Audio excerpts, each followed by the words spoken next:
Assista esse testemunho comigo. Então eu acreditava em Deus, mas eu não conhecia Deus. À medida que eu ia crescendo, várias dúvidas iam surgindo na minha cabeça. A principal é que, obedecendo tudo que o Evangelho, segundo o Espiritismo, pregava, a gente não conseguia se dar bem.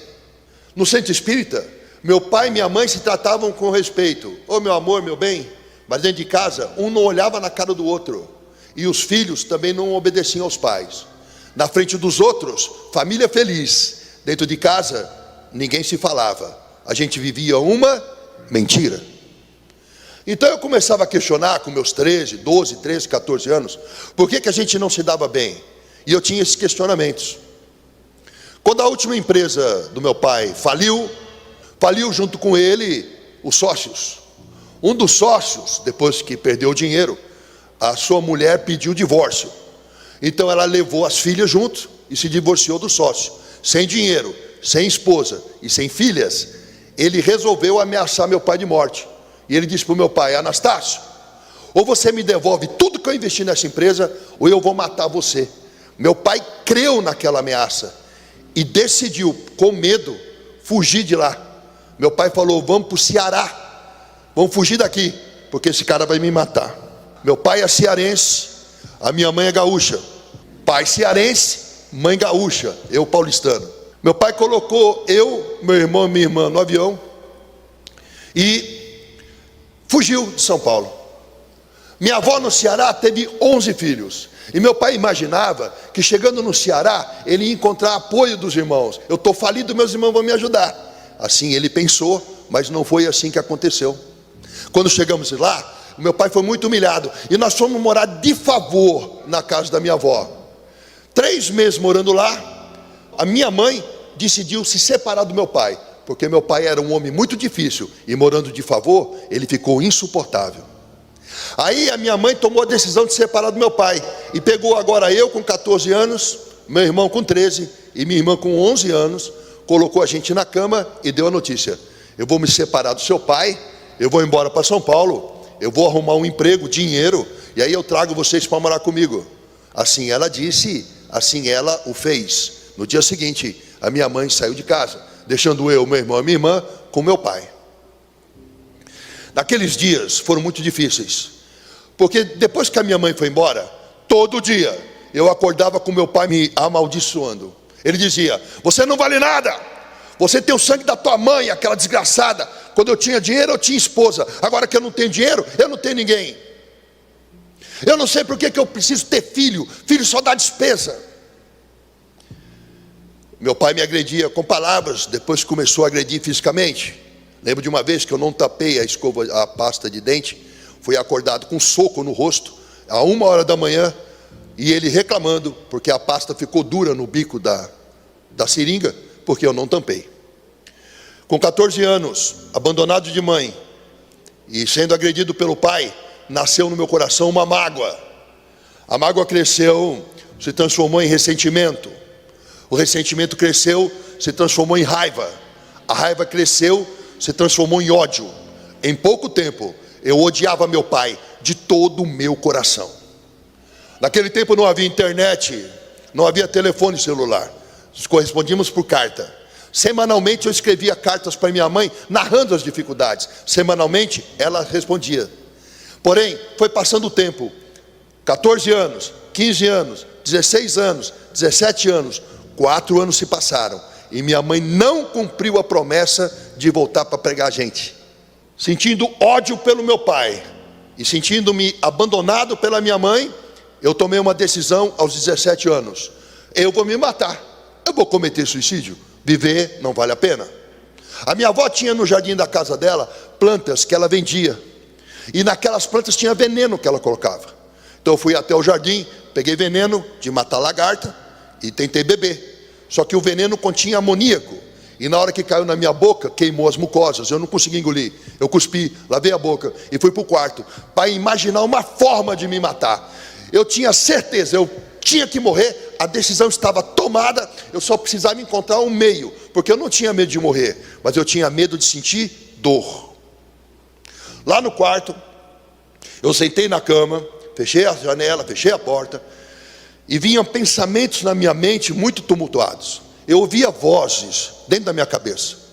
Algumas vozes diziam assim: se mata, vai passar. A hora que você morrer, esse sofrimento acaba. Se mata, você vai ter paz. Só que eu ouvi essas vozes e senti uma angústia. Meio que para distrair o pensamento, eu olhei para a parede do quarto e estava pregado na parede do quarto o mapa rodoviário do Brasil, da revista Quatro Rodas, que meu tio Jorge tinha pregado lá. Saltou-me aos olhos uma linha vermelha no mapa. Eu fui até aquela linha vermelha, meio que para distrair o pensamento, e estava escrito lá: BR-116. Sai do Ceará, atravessa o país inteiro, São Paulo, Rio Grande do Sul. E aí uma voz falou na minha cabeça: talvez a tua mãe não tenha te abandonado, talvez ela esteja passando por dificuldades e parou de te escrever para não te perturbar. Eu acreditei nisso. Eu falei: como assim? A minha mãe está passando por dificuldades e eu aqui pensando em tirar a minha vida? Aí eu mudei a decisão. Ao invés de me matar, eu tomei outra decisão. Eu vou fugir de casa, eu vou para São Paulo, eu vou ajudar minha mãe a arrumar dinheiro e vou juntar a família de novo. E aos 17 anos, depois do Fantástico, num domingo, com uma mochila de roupa nas costas e sem nenhum real no bolso, apenas com passe de ônibus, eu fugi de casa. E eu vim do Ceará para São Paulo a pé, em busca de amor de mãe. Eu sou empresário, sou pastor, sou professor, mas um dia na vida eu fui morador de rua. No domingo, depois do Fantástico, peguei um ônibus que me deixou na Avenida 13 de Maio. E debaixo de uma placa verde com letras brancas que anunciava São Paulo 3.500 quilômetros, eu dei o primeiro passo. Caminhei a noite toda até 3:30 da manhã. Às 3:30 da manhã eu tive sono e cansaço. Coloquei a mochila como travesseiro, deitei no acostamento da estrada, e era a primeira vez que um menino de classe média alta ia dormir nas ruas. Às 5 horas da manhã o dia amanheceu, calor e sol. Acordei, dormi 2 horas apenas. Iniciei a marcha novamente pela BR-116. Durante todo o caminho do primeiro dia, eu pedia carona, ficava com o dedo em riste, mas ninguém parava para dar carona. Andava, parava nos postos de gasolina dispostos à beira da estrada, e lá eu bebia muita água, não só para matar a sede, mas também para tentar encher o estômago e enganar um pouco a fome que eu estava começando a sentir. Uma noite, andei o dia todinho sem comer. Quando chegou a segunda noite, num posto de gasolina havia um cajueiro e uma lanchonete próxima ao cajueiro. Eu fui até aquele cajueiro, coloquei a mochila como travesseiro no tronco e adormeci. Quando amanheceu a manhã seguinte, pela primeira vez na minha vida, eu tive fome. Meu amado, o que você tem não é fome, o que você tem é apetite. Eu estou com vontade de comer um negócio, é apetite. Fome é outra dimensão disso. Havia um dia, uma noite andando em jejum. Quando amanheceu amanhã daquele dia, eu abri os olhos e eu tentei ficar de pé. Quando eu puxei o abdômen para cima, tudo escureceu. Sudorese nas têmporas, tremores nas mãos. Eu não conseguia levantar-me. Fiquei de 4, de joelho, me apoiei no tronco, me levantei com muita dificuldade. Tudo escurecia e clareava, como se eu fosse desmaiar. De repente, me veio uma sensação de torpor, como se tudo aquilo fosse um sonho. Quando esse torpor passou, eu fui acometido de um desespero de fome. E esse desespero de fome, ele tirou de mim todo nojo, toda vergonha, todo medo e todo pudor. Eu era capaz de comer qualquer coisa e fazer qualquer coisa por comida. Saí daquele cajueiro e subi 3 degraus da lanchonete.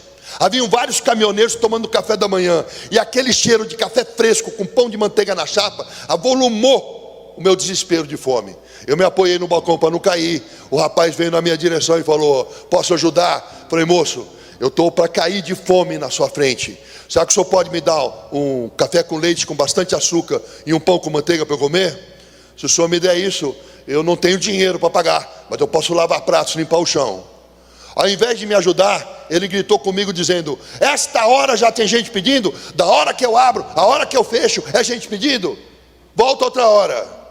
Só que quem tem fome, não tem outra hora para voltar. Eu saí dali, me apoiando na parede do posto. Quando ela acabou, eu enxerguei a lateral do prédio, comprida e azul claro. Havia uma calçada estreita e uma lata de lixo enorme no meio da calçada, aqueles latão de óleo que era lata de lixo. Lá de trás saiu o cozinheiro com vários pratos numa bacia com restos de comida. Ele jogou aqueles restos de comida naquele latão de lixo, provavelmente restos da janta da noite anterior. Quando ele se afastou, eu fui até a lata de lixo, fiz uma cuia com a minha camiseta e, disputando comida azeda com formigas e baratas, eu juntei tudo que eu podia ali. Dei 6 passos mais ou menos daquele local e era a primeira vez que um menino de classe média alta ia se alimentar de lixo, porque eu estava muito tempo em jejum, meu estômago estava pequeno. O pouco de comida que eu comi já me deu uma sensação de saciedade muito grande. Aí eu tive um sono muito grande, virei para o lado e dormi por 6 horas consecutivas. Meus amados, quando eu abri os olhos, de uma forma completamente espontânea, sem que eu fizesse força alguma, começou a me passar na mente momentos em que eu tive alimento e que eu reclamei. Eu lembrei de uma vez que eu cortei uma mão papaya, e uma mão papaya estava machucada, e eu gritei com a minha mãe, eu falei: mãe, você só compra fruta estragada? Olha essa fruta aqui, não tem uma fruta que presta. Me lembrei uma vez que eu falei para minha mãe: mãe, esse arroz é de ontem, não dá para fazer arroz novo, vou comer arroz dormido? E à medida em que eu lembrava dessas coisas, eu chorava. Mas eu não chorava porque havia comido lixo, eu chorava porque eu não sabia até aquele dia que eu era orgulhoso, ingrato. Eu não sabia que eu era assim. E quando eu descobri que eu era assim, eu chorei de vergonha de mim, porque eu me vi, e a pessoa que eu vi me envergonhou. Levantei daquele chão e caminhei muitos dias, muitos quilômetros. Muitas coisas aconteceram, mas eu vou me prender a 3 coisas, porque o tempo urge. Então, meus amados, naquele tempo que eu caminhava, eu não tomava banho. Cada picada de inseto, cada arranhão no meio do mato infeccionava. E se eu parasse para descansar, nem que fosse 5 minutos, inchava o tornozelo, inchava o joelho, e eu sentia muitas dores. Então eu caminhava com dificuldades, e à medida que a musculatura aquecia, eu engatava a marcha de forma automática. Nesse estado de coisas, meus amados, eu cheguei na Bahia. E no norte da Bahia, o calor estava insuportável. Eu desci uma ladeira, subi uma colina de asfalto, imaginando que do alto da colina eu ia avistar um posto de gasolina para matar minha sede. Porque naquele trecho de estrada, além da fome, eu tinha muita desidratação, porque o calor era insuportável. Eu sentia o meu pé cozinhar dentro do resto de tênis. Eu via aquele vapor subir do asfalto e a paisagem do horizonte se modificar. A minha boca deixou de ter saliva, a língua grudava no céu da boca e toda a minha boca rachou.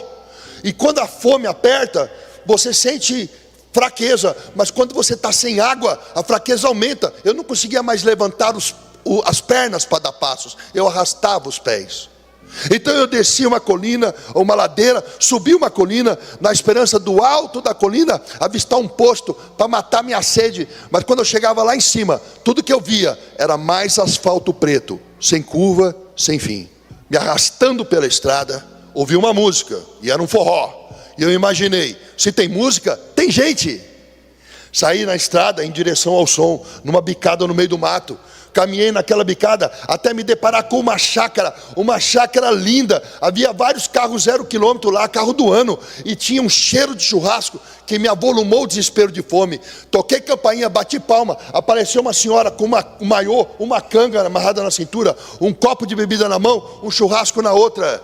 E ela falou: fala, moço. Eu falei: olha, eu tenho muita sede, eu tenho muita fome, eu estou para desmaiar no seu portão. Será que a senhora pode me dar um copo d'água? Será que a senhora me dá alguma coisa para comer? Ela falou: olha, eu estou dando uma festa, agora não dá para te atender, volta outra hora. Me virei daquele portão, imaginei a estrada de onde eu vim, e eu falei: eu não vou resistir, eu vou insistir. Toquei campainha, bati palma de novo. Ela viu que era eu, recolheu-se para dentro e soltou 2 cães, 2 cachorros que vieram latindo ao portão. Eu fiquei tão desorientado com aquela situação, que ao invés de voltar para a estrada de onde eu vim, eu virei à direita, numa bicada no meio do mato, e saí andando a esmo.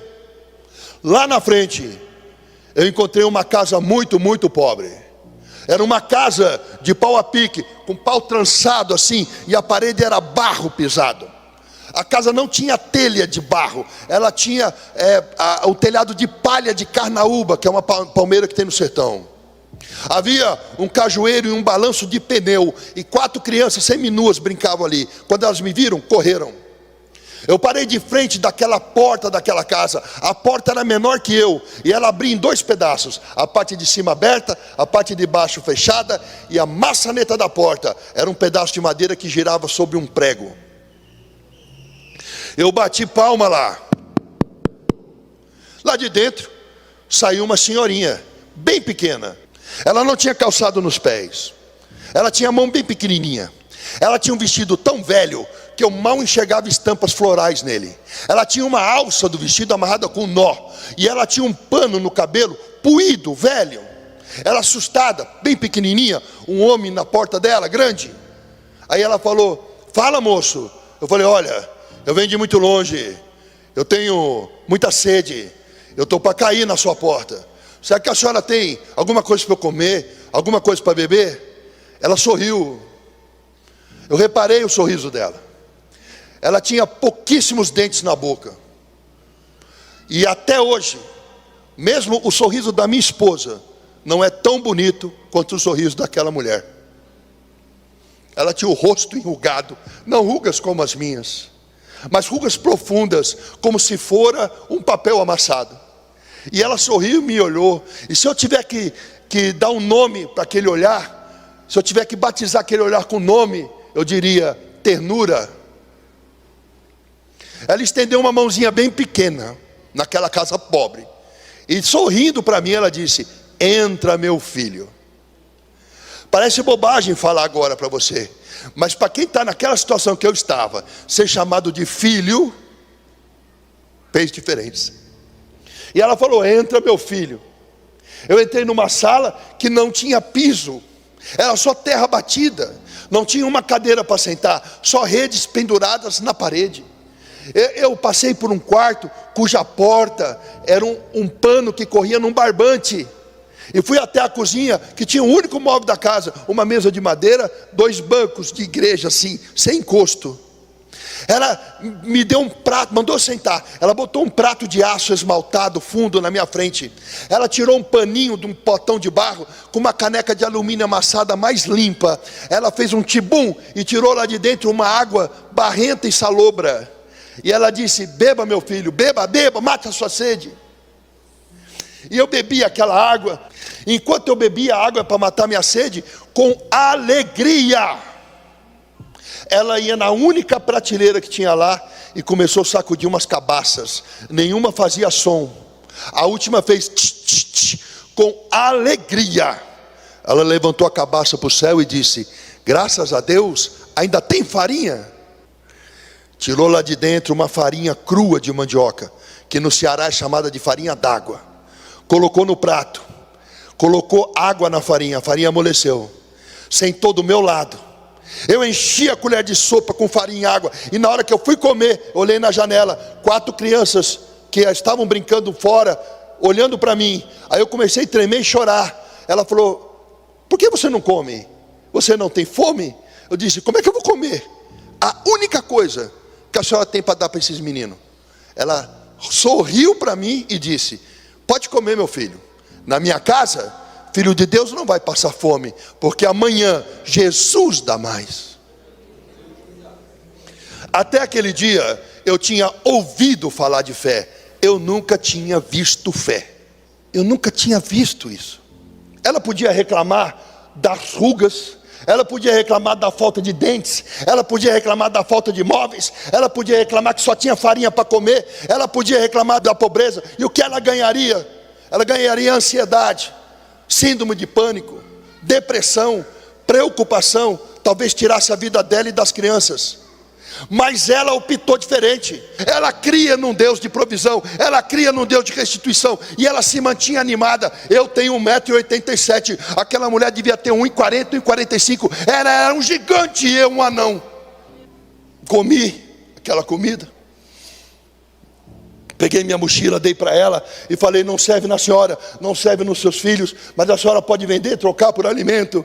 Ela levou. Andei muitos quilômetros, muitos dias se passaram, sem banho, sem escovar os dentes, e eu não tinha mais roupas para usar, só uma camiseta, uns shorts e um resto de tênis no pé. Desse jeito eu cheguei em Minas Gerais. Em Minas Gerais, muitas montanhas, fez muito frio. Numa madrugada muito fria, havia chuva, garoa fina e uma neblina muito grande. Meu corpo inteiro tremia, meu lábio azul, meus dedos das mãos azuis. Eu sabia que eu ia morrer de frio aquela noite se eu não me abrigasse. Olhei na neblina, tinha um posto de gasolina Esso, é um posto da época. Caminhei em direção ao posto. Numa alta madrugada, eu sentei do lado da bomba de combustível e comecei a botar meu braço para dentro da camiseta para tentar me aquecer. O vigia do posto veio atrás de mim sem que eu percebesse. Me deu um chute nas minhas costas. Eu caí com o rosto no chão. Eu não conseguia ficar de pé imediatamente. Tinha um ritual. Ele falou: tá vendo? Pingaiada, isso é hora de dormir no posto. Tá tão bêbado, não consegue nem levantar. Chutou meu rosto, pisou nas minhas costas. Enquanto eu apanhava, eu rastejava para fora daquela marquise. Quando a chuva engrossou, para não se molhar, ele parou de me bater. Surrado, com frio, eu me rastejei num chão cheio de óleo e areia, me apoiei num pneu de caminhão, fiquei de pé com muita dificuldade. Dei a volta pelo mato e entrei no banheiro do posto por trás. Peguei papel de enxugar a mão, coloquei dentro da camiseta. Olhei a privada, toda suja de fezes, sem tampa, sem descarga. Sentei num chão gelado, um ombro na louça da privada suja, o outro ombro numa parede de pedra. Fechei a porta de madeira com o trinco. Olhei para aquele teto daquele banheiro gelado e me lembrei que todos os dias da minha vida eu tive uma cama, um lençol, um cobertor. Eu nunca disse obrigado, Senhor. Nada contra você querer ter o melhor carro, a melhor cama, a melhor casa, mas tudo contra você não agradecer o que Deus já tem te dado.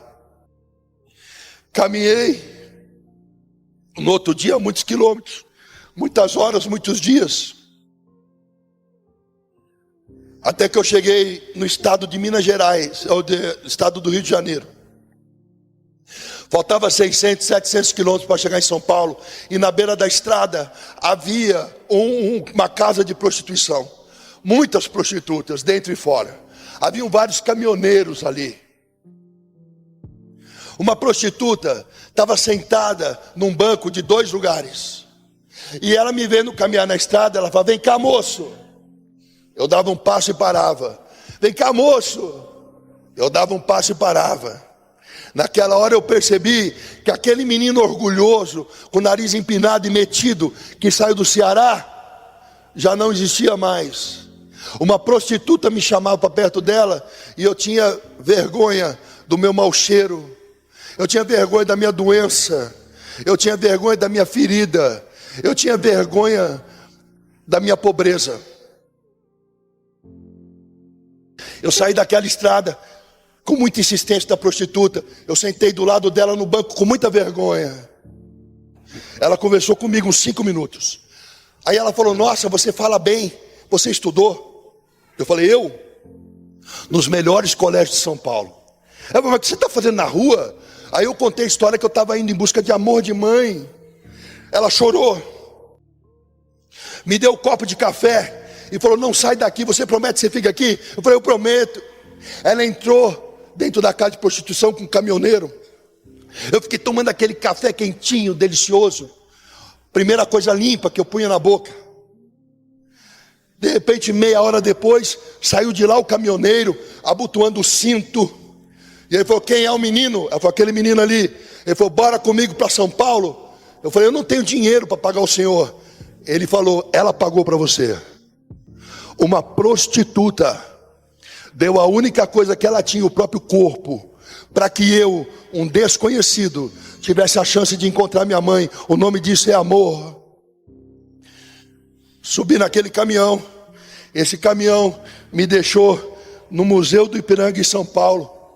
Do Museu do Ipiranga eu caminhei até a Cardoso de Almeida, casa da minha avó. Eu vou acelerar porque o tempo urge. Toquei na maçaneta, a maçaneta abriu. Segundo andar, apartamento 21. Minha avó, quando me viu, ela só sabia me abraçar e me beijar. Ela não reparou na minha sujeira. Ela não reparou no meu mau cheiro. Ela não se importou com as minhas feridas. Ela só sabia me amar. E a pergunta que o Espírito Santo faz à igreja essa noite é: como que você está tratando o seu pai, sua mãe, seu avô e sua avó? Eu não tenho tempo de ver a avó. A avó, ela fica reclamando de tudo, de dor disso, dor daquilo.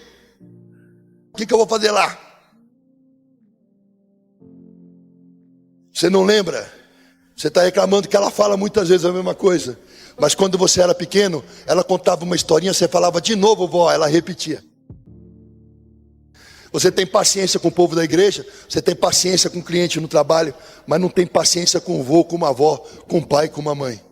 Minha avó mandou tomar banho, eu fui. Meus amados, quando eu tirei a roupa, pela primeira vez eu me vi nu diante do espelho. Não me reconheci. Eu não enxergava a minha pele, era só uma mancha amarela, muita gordura, sem banho, a pele da gente fica amarela, e ficam umas manchas pretas grudadas na gordura. Eu olhei meus dentes no espelho, eu não enxergava a divisão entre eles, era uma crosta. Eu escovei os dentes, não conseguia limpar aquilo. Eu fui tomar banho, saiu uma água preta pelo ralo, e por mais que eu me esfregasse, não limpava tudo. O cabelo lavado, com tanto nó, não conseguia pentear. Coloquei um pijama do vô, fui na cozinha, era alta madrugada. Minha avó fez umas torradinhas com queijo e orégano e fez um todão de meio litro assim. Hoje eu como nos melhores restaurantes, mas eu nunca comi e nunca vou comer nada melhor que aquela torradinha, aquele todão, porque estava cheio de amor de vó. Ela colocou um colchão no chão para dormir fininho assim na sala. Eu deitei naquele colchão, parecia que meu corpo não parava mais de afundar. Porque foram 4 meses dormindo sob pedras. E quando eu abri os olhos no dia seguinte, a minha mãe estava olhando para mim. Ela pulou, me abraçou, me beijou, choramos. Ela falou: você quer me matar? Você quer me matar? Como é que você fez essa loucura? Falei: mãe, eu escrevia para a senhora contando. Agora eu vim, agora nós vamos morar juntos, vou trabalhar. Aí minha mãe me deu notícia. Eu casei de novo. E o homem com quem eu casei não quer que você more comigo. Eu estava sendo abandonado pela segunda vez. No outro dia eu fui até a casa desse homem, o nome dele é Lineu Spalato. Bati a campainha aí, meu avô. Quando ele abriu a porta, ele falou: você é o filho de Enildo? Eu sou. Sua mãe não falou com você? Eu tenho muito dinheiro, não vai te faltar nada, fica no seu avô. Aí eu falei: mas eu quero morar com a minha mãe. Ele falou: não, porque eu casei com ela, eu não quero filho aqui que vai me atrapalhar o relacionamento. Eu falei: mas você não me conhece, me dá a chance de morar aí 1 mês. Se eu atrapalhar, você me manda embora. Mas não me manda embora antes de me conhecer. Ele falou: não, fica no seu avô. Esse homem morreu tem uns 9 anos atrás. Ele não era mais rico, morava de aluguel. E quem cuidou dele no final da vida fui eu. Na porta daquela casa eu olhei para o meu avô e falei: vô, é possível ser feliz na vida? Meu avô falou: é. O que eu faço para ser feliz? Ele falou: faça uma faculdade, tenha um bom emprego e arrume uma mulher que te ama. Fiz faculdade, arrumei um bom emprego no banco e tinha uma mulher que me amava. E depois de 4 anos morando junto com ela, eu não era feliz com nada que meu avô falou. Eu desconfiava do meu casamento. Eu olhava para ela, essa mulher. Eu fui abandonado por mãe. Eu não confiava em mulher nenhuma. Eu fazia da vida dela um inferno. Quando estava tudo muito bom, eu falava: tá bom demais para ser verdade. Alguma coisa vai dar errado nesse negócio. Aquele pensamento ruim, negativo. No final de 4 anos de casado, ela falou: vamos nos separar. Casado, morando junto, né? Vamos nos separar. Eu falei: vamos falar para os teus pais depois do Natal, porque senão vai estragar a festa. E aí eu fui para a cidade do meu sogro, São Miguel Arcanjo, o nome da moça, Isildinha Aparecida Machado. para a cidade de São Miguel Arcanjo. E na noite de Natal, na casa do meu sogro, sem que ninguém soubesse que a gente ia se separar, recebo um telefonema de Fortaleza, Ceará. O tio Roberto ligou na casa do meu sogro e me deu a notícia: Ricardo, você está em pé? Falei, tô. Senta. Eu sentei. O que foi, tio? O teu irmão Marcelo se enforcou. O meu irmão se matou na noite de Natal. Peguei o avião com a minha mãe, fui até Fortaleza. Vi o enterro do meu irmão. Minha mãe ficou lá para cuidar do neto. Eu voltei sozinho para São Paulo. Separei, irmão morto, longe da minha mãe de novo. Larguei a noite pelo dia, larguei o emprego. Fui morar de favor na casa de um amigo, Marcelo Braulio, no bairro Santa Cecília, em São Paulo, em frente à Santa Casa. Trocava a noite pelo dia, bebia a noite toda e saía com prostituta. E durante o dia dormia. Conheci uma moça, Mariana Melilo Sauer, médica, infectologista hoje, na época estudante de medicina. 2 anos nessa vida, namorando a Mariana. No café Piu-Piu no Bexiga, numa mesa cheia de cerveja. A Mariana apareceu e falou no meu ouvido, 2 anos depois: Ricardo, teu pai morreu. Meu pai infartou. Levantei um brinde na mesa, vamos brindar. Pessoal, brindar a quê? A morte de um desgraçado. Esse era meu coração. Alguém da mesa falou: eu vou mudar de São Paulo, estou indo para Campinas. Eu falei, por quê? Vou fazer vestibular na Unicamp, se Deus quiser eu vou passar. Eu falei, dá tempo de se inscrever? Dá. Fui lá, me inscrevi para o vestibular e passei. Vim fazer biologia na Unicamp aqui em Campinas. Sem dinheiro, fui morar na moradia do estudante. Eu era conhecido na faculdade como Cepacol. E o Espiga, que é um amigo meu. E a gente era muito popular. Eu bebia, fazia festa. Eu não tinha dinheiro, mas para bebida, droga e festa sempre aparecia alguém pagando. Aí apareceu um anúncio no balcão de emprego da faculdade: precisa de professor de biologia assistente no COC. Aí eu fui, consegui um emprego. Em 6 meses os alunos fizeram abaixo-assinado para que eu fosse eleito professor efetivo. E eu virei o professor Cepacol famoso na região. Eu dava 70 aulas por semana em Vinhedo, Valinhos, Campinas, Franca e Ribeirão Preto. Comprei carro, aluguei casa com piscina e saía com um monte de mulher. E quem olhava para mim falava: esse é o cara, alegre, feliz, cheio de mulher, carrão, salarião, professor famoso. Mas ninguém sabia que eu acordava com o rosto atolado no próprio vômito quase toda manhã. E para levantar da cama e trabalhar, e para parar de tremer a mão, eu tinha que beber 2 latinhas de cerveja às 6 horas da manhã. Ninguém sabia que aquele sorriso era falso, ilusório, porque dentro de mim eu estava destruído, bêbado, drogado. Sexo não me dava alegria, as festas não me davam alegria, era tudo superficial, um vício. Até que a minha vida mudou, porque bêbado, na mesa da cantina do Belo, com médicos e biólogos, bêbado, com o pé em cima de uma caixa de cerveja vazia, bêbado, só de calção sem camisa, passa uma crente, Helene Peters, filha do pastor e físico da Universidade Federal do Paraná, Hans Peters, e da sua esposa Miriam Peters. Essa moça estava cheia do Espírito Santo. Ela veio de um encontro com Deus. Ela não pregou nada para mim. Ela não tinha Bíblia. Ela só passou por mim. O meu olho cruzou com o dela. Quando meu olho olhou para o dela, eu vi algo diferente. Havia um brilho, uma leveza. Parecia que ela não pisava no chão, mas andava em nuvens. Eu falei, quem é essa moça? A Helene. Eu falei, mas ela é bióloga? É. Mas como é que eu não vi ela em balada nenhuma? Fizeram o cara de nojo e falaram, não, ela é crente. Eu falei, crente assim, tipo evangélico? É. Eu pensei, como que uma pessoa estudada pode ser evangélica?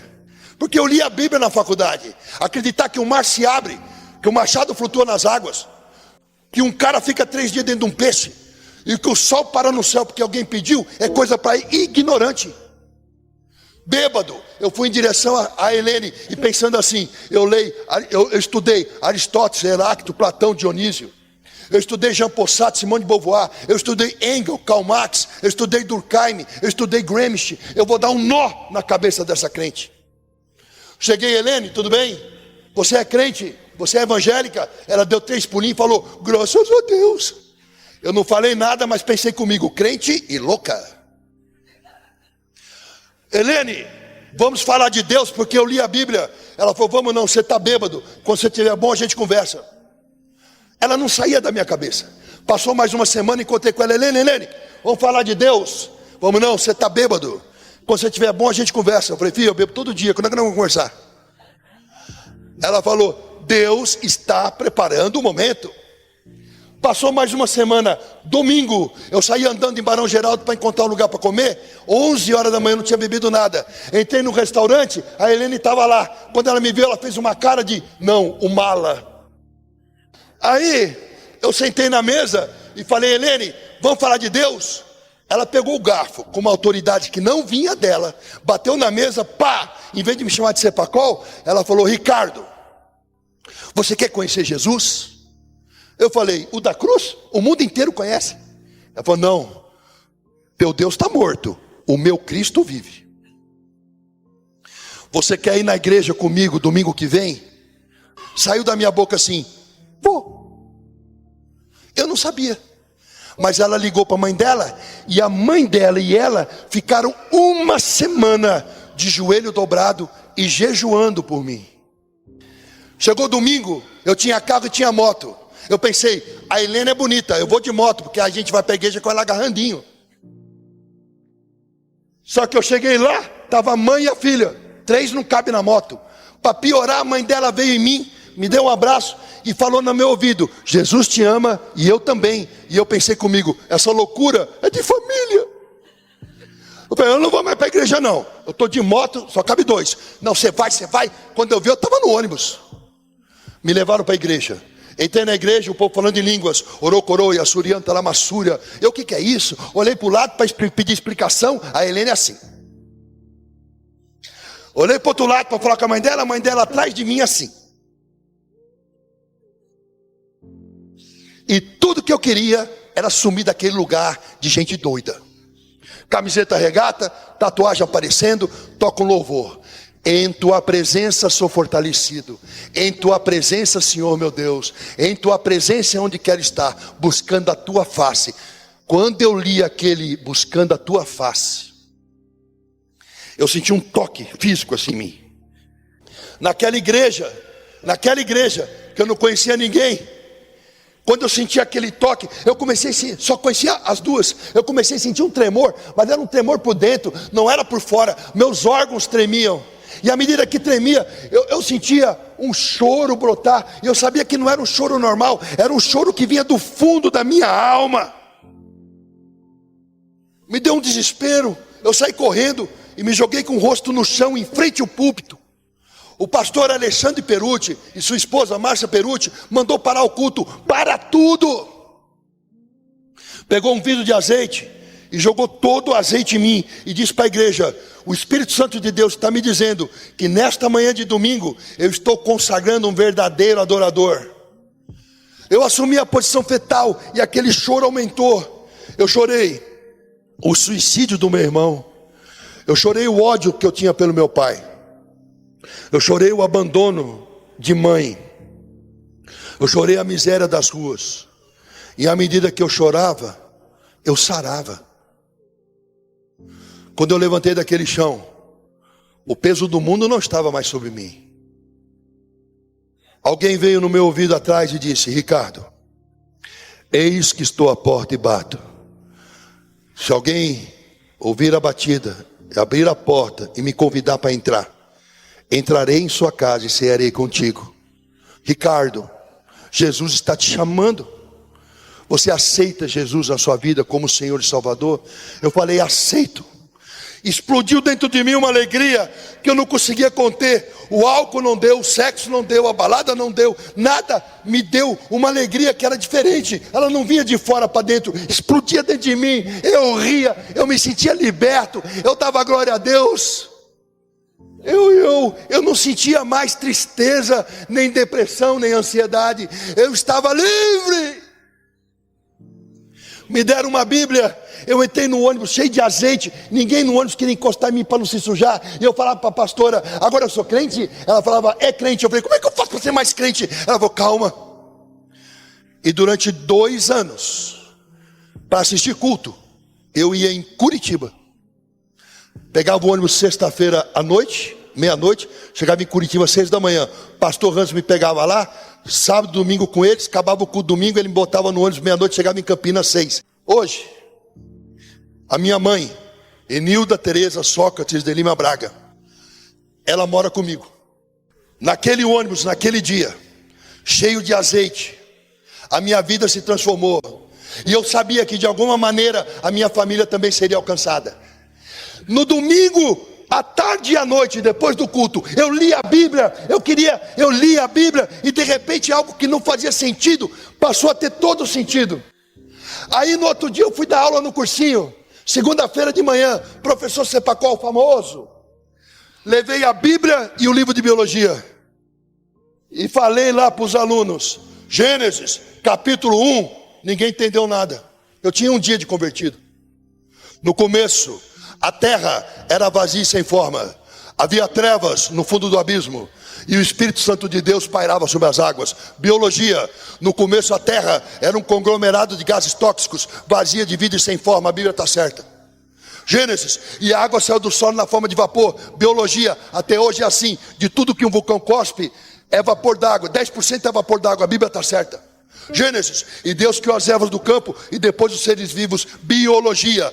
Quem faz fotossíntese, as ervas do campo sustentam todos que respiram e fermentam. A Bíblia está certa. Gênesis. E Deus pegou o homem, pegou o barro, do barro formou o homem, lhe soprou nas narinas o fôlego de vida, e o homem se fez alma vivente. Biologia. Carbono, hidrogênio, nitrogênio e oxigênio formaram a primeira molécula orgânica, um ácido nucleico em meio aquoso no barro. A Bíblia está certa. Levantei a Bíblia naquela manhã para 300 alunos e disse, se ele está certo no começo, ele está certo até o final. Vamos baixar a cabeça, orar e se arrepender, porque Cristo vive. E 300 alunos oraram comigo naquela manhã.